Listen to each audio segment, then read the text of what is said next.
I'm a 45-year-old dad, married for 20 years, and I have a 19-year-old daughter, Emily. We've had a decent relationship, or at least I thought we did. She's always been a bit dramatic and a little self-centered, but I figured that was normal for a teen-turned-adult. I loved her, and she seemed to like me, most of the time. The first cracks started subtly. She became more secretive about her phone, started disappearing after dance classes without explanation, and suddenly challenged every little rule I set. Nothing major at first, just little lies that didn't quite add up. I tried to chalk it up to normal teenage rebellion, but something felt off. I had always disliked her dance instructor, Mark. There was something slippery about him, too charming, too smooth. I didn't forbid her from seeing him. I wanted her to make her own decisions. But looking back, maybe my gut was trying to warn me. About a month ago, things escalated. Emily started coming home later and later, sometimes clearly avoiding me. Her moods swung wildly. She'd snap at me for the smallest things, then sulk for hours. My wife noticed that she was constantly forgetting things, jacket here, books there, little excuses that didn't add up. I tried casual conversations. "How's your day?" I asked. She glared at me. "Why do you care?" "I'm fine, Dad," she shot back. Then stormed off. That was Emily, of course, attitude over honesty, but it made me uneasy. I couldn't shake the feeling that something serious was happening, and she was hiding it. The bomb dropped completely by accident. I went into her room to grab laundry and noticed her phone unlocked on the bed. Her period tracker app had a huge red circle over a date a few weeks ago with the note, "Doctor appointment, test results." My stomach sank. I didn't touch the phone, but later that evening, her laptop was open, and an email from a clinic popped up confirming an appointment for prenatal care. The realization hit me like a punch in the gut. My daughter is pregnant. Shock was my first reaction. Then came anger. Then, weirdly, guilt. Was I a bad dad for not noticing sooner? The whirlwind of emotions left me feeling unmoored. That night, I tried to approach her gently. "Emily, I saw the email. Are you pregnant?" She froze, then rolled her eyes like I was the last person she wanted to see. "It's none of your business," she snapped. "I'm an adult, okay?" I reminded her that I was her father and had a right to know. She muttered something about it being complicated and slammed her bedroom door. I felt helpless. The next day, the pieces fell into place. Text notifications appeared on the living room TV while my wife was streaming Netflix. There it was, Mark. My least favorite human in existence. My daughter's messages to him were affectionate, even intimate. Betrayal doesn't begin to describe it. Not only had she lied to me, she had entangled herself with the exact person I feared. When I confronted her again, Emily went full drama queen. "It's not like I planned this," she said. "He said he'd take care of everything." She twisted little details, claimed she didn't know she was pregnant. "Until last week." I knew it had been longer, and accused me of overreacting. Her constant lying cut deeper than the actual pregnancy. I realized I wasn't just angry about the situation. I was angry about the wall she'd built between us. That night I couldn't sleep. I paced the living room, thinking of Mark, Emily, and the baby. Waves of emotions crashed over me: rage, sorrow, guilt, even fleeting empathy. I realized she was scared too, but knowing that didn't make the sting any less sharp. My wife tried to mediate. "She's still a kid in so many ways," she said. "Even if she's 19, she needs guidance."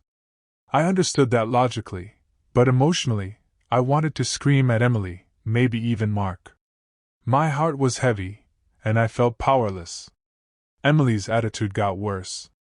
"Stop acting like the world is ending," she snapped one evening. "It's not the 1800s, Dad. People have babies all the time." I wanted to shake her. The lies, the sarcasm, the constant deflection, they were eroding our bond. I realized that anger alone wouldn't solve anything. Of course, Mark tried to swoop in. He showed up. To talk things out. I didn't let him in. Emily yelled at me for being controlling. Honestly, I didn't care. My protective instincts kicked in. I was furious, but I also knew that keeping the peace in the house mattered more than yelling at him. The next few days were tense. I paced the house, replaying every conversation, every lie, every tiny warning sign I'd ignored. Eventually, I realized something. No matter how furious I was at Emily or Mark, the baby was real. My daughter needed me, like it or not. I sat Emily down and said calmly, "I can be here for you, but no more lies. I need the truth." She rolled her eyes, muttered something about me being dramatic, but eventually nodded.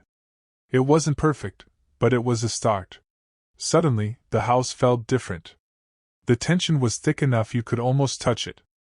Emily was quieter, less confrontational, but also more closed off. I noticed small things that made my chest tighten. She'd hover near the door when I entered her room, avoid sitting in the same room as me during dinner, and sometimes just stare at her phone for what felt like hours without speaking. At first, I thought I'd just wait it out. Maybe if I gave her space, things would return to normal. But as I watched her one evening, scrolling through her messages with Mark, I felt a strange mixture of anger and guilt. I hated that she'd lied to me, but I also hated myself for not noticing the signs sooner. My wife tried to mediate. "You can't force her to open up," she said gently, placing a hand on my shoulder while I scrolled aimlessly through old family photos on my phone. "But you can make it safe for her to do so." I exhaled sharply. Safe. I realized that's what she needed, an environment where she could tell me things without fear of being judged or yelled at. But at the same time, I couldn't stop feeling betrayed. Every time I saw her face, I remembered the lies, the secrecy, the reckless decisions she had made with Mark. That night, Emily muttered something under her breath while brushing her hair in the bathroom mirror. "You don't get it, Dad. You never get it." I wanted to grab her and shake some sense into her, but instead I just stayed silent. Sometimes staying silent felt like the only way to survive the storm. I tried to keep normal routines, family dinners, weekend walks, but everything was tinged with tension. She refused to talk about the pregnancy, refused to discuss Mark, refused to acknowledge the growing rift. And yet, small cracks appeared. She'd glance at me when she thought I wasn't looking, sometimes catch me staring at her, then quickly look away. It was like we were slowly circling each other in a battlefield of unspoken words. Eventually, I knew I couldn't keep tiptoeing around this. We needed rules, and they needed to be crystal clear. I sat her down in the living room one Sunday morning, the sunlight streaming through the curtains making her squint slightly. "Emily," I began, trying to keep my voice calm but firm.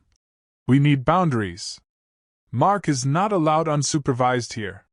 You need to be honest with me about appointments, plans, and anything regarding the pregnancy. And your attitude, this constant sarcasm and lying, it stops now." She crossed her arms and rolled her eyes. "You sound like a broken record, Dad. I'm almost 20. I don't need rules. I don't care about age," I said, feeling my pulse quicken. "I care about trust and respect. If we can't have that, our relationship suffers, and I'm not going to stand by and watch it crumble because you think you're grown enough to hide things from me." She laughed bitterly. "So what? You just gonna control my life? Tell me what I can and can't do?" "No," I said, softer this time. "I want to support you. But support only works if we can be honest. That's all. That's the only rule that matters." For the first time in days, she looked like she was thinking. Not defiance. Not sarcasm. Just thought. I realized that boundaries weren't about punishment, they were about safety. For her. For me. For the baby. A week later, Emily dropped another bombshell. She was sitting on her bed, phone in hand, tears brimming in her eyes.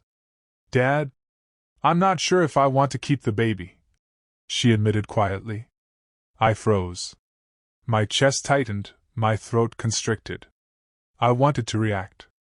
I wanted to scream. I wanted to cry. But I swallowed everything and sat down beside her. Emily, I said softly, I'm not going to tell you what to do. But whatever decision you make, I need you to know. I'll be here. I won't abandon you. She looked at me like she was seeing me for the first time in weeks. You really mean that? I do, I said. I'm not perfect. I make mistakes. I've been angry, I've said things I shouldn't have, but you're my daughter. And that doesn't change. Her voice trembled. I'm scared. What if I mess everything up? You might, I admitted. You probably will. But that's okay.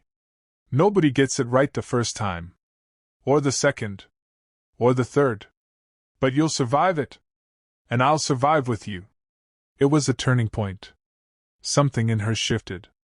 She leaned against me, just for a moment, and I felt the smallest crack of warmth in the cold walls we'd been living in. The next few weeks were a blur of doctor's appointments, late-night talks, and quiet moments in the kitchen where we'd sip tea and talk about everything, and nothing. I began to see Emily differently. Not just as my daughter who had lied and betrayed me, but as a human being, a young woman navigating impossible choices, mistakes, and emotions. She started sharing little things, cravings, worries, dreams. She even made me laugh once, sarcastically complaining about how terrible her morning sickness was, rolling her eyes at herself. That laugh, it felt like a lifeline. I noticed myself changing too. My anger dulled. My heart softened. I realized that control isn't the answer. Patience, empathy, and presence, that's what mattered. Being there, even when she resisted, even when I wanted to scream. One evening, I reached out to a few close friends I trusted. I expected judgment. What I got was empathy and advice. Wow, man, my friend said. That's rough. But you're handling it better than most dads would. Just keep being present, even if she's difficult. She'll remember that. Another friend added. It's messy. Like really messy. But your relationship can survive this. Focus on honesty and being there for her. Everything else is noise. Hearing that gave me perspective. I wasn't alone. I didn't have to fix everything. I just had to show up. Gradually, I stopped fighting reality. Emily and I created a plan, prenatal appointments, emotional check-ins, discussions about school, work, and the future. We even sat down together and drafted a list of things to prepare for the baby, room setup, finances, hospital bags. Little things that made the situation tangible, real, but also manageable. For the first time, I felt a strange sense of peace. The chaos hadn't disappeared, but at least it was organized, channeled into action. Trust didn't magically return. Every lie she had told lingered like smoke in the room. But small victories appeared. She told me where she was going without being prompted, updated me about appointments, even let me help with tasks around the house. Each time she made a choice to be honest, it felt like a tiny bridge being rebuilt between us. I started to see her as a partner in this journey, not an adversary.